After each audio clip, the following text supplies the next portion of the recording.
ምን ማድረግ እንደምንፈልግ እናውቃለን። ለመተግበር ለምን እንቸገራለን? በማሰብና በማድረግ መካከል ያለውን ልዩነት በኒውሮ ሊንጉስቲክ ፕሮግራሚንግ በመጠቀም መሙላትና ማጥበብ እንችላለን። ኒውሮ ሊንጉስቲክ ፕሮግራሚንግ ወይም ኤንኤልፒ የአእምሯችንን ሙሉ ኃይል በመጠቀም የምንፈልገውን ውጤትና ተሞክሮ እንዴት ማምጣት እንደምንችል የሚያጠና ሜቶዶሎጂ ነው። ይህን የሚያደርገው በኮንሽስ የማሰብ መንገድና በሰብኮንሽስ ፕሮግራሚንግ መካከል ያለው ልዩነት በማስታረቅ ነው። ስለዚህ ሐምሌ 13 2018 የሚጀምረውን የልባም ህይወት ሴሚናር በመካፈል 3 ነገሮችን እንዲያሳኩ እናግዞታለን። አንደኛ፣ ሰብኮንሽስ ፕሮግራሚንጋችንን በመረዳት በምንፈልገው መንገድ እንዴት ማነጽ እንደምንችል እንማራለን። ሁለተኛ፣ ማሳካት የምንፈልጋቸውን ውጤቶች ከማሰብ ወደ ትኩረት፣ ከትኩረት ደግሞ ወደ ድርጊት እንዴት ማሸጋገር እንደምንችል እንማራለን። በመጨረሻም ሶስተኛ፣ እዚህ ያደረሰን ማንነት አዲስ መፍጠር የምንፈልገውን ውጤት እንድናገኝ ስለማይረዳን እንዴት አድርገን አዲስ ስብዕና መፍጠር እንደምንችል እንማራለን። ሴሚናሩ የሚመራው በእኔ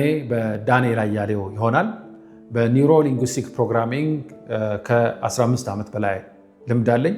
የኤንኤልፒ ፕራክቲሽነር ነኝ። ሐምሌ 13 የሚጀምረው ሴሚናራችን 29ኛ ዙር ይሆናል። እስካሁን ድረስ የነበረውን ሴሚናሮቻችን የተሳተፉ ሰዎች ሀሳባቸውን፣ ስሜቶቻቸውና ልማዶቻቸውን የሚገሩባቸው በጣም ጥልቅ የሆኑ የኒውሮ ሊንጉስቲክ ፕሮግራሚንግ መንገዶችን አስተምረናቸዋል። በዚህም የሚፈልጓቸውን ውጤት መፍጠር እንዲችሉ በማድረግ ውጤታማ ሆነዋል። ስለዚህም በሀሳብና በተግባር መካከል ያለውን ልዩነት በማጥበብ የሚፈልጉትን አይነት ውጤት መፍጠር ከፈለጉ በልባም ህይወት ሴሚናርን በመካፈል ለራስዎ ስጦታ ይስጡ። ቀጣይ በአካል የምናደርገው ሴሚናር በሚቀጥለው ዓመት ክረምት በ2019 ስለሆነ ይህ ሐምሌ 13 የሚጀምረው 29ኛው ዙር ሴሚናር እንዳያመልጣችሁ እንጋብዛችኋለን። ስለ ሴሚናሩ ተጨማሪ መረጃ ለማግኘት በ0974046870 በመደወል ወይም በቴሌግራም በመጻፍ ተጨማሪ መረጃ ማግኘት ይችላሉ።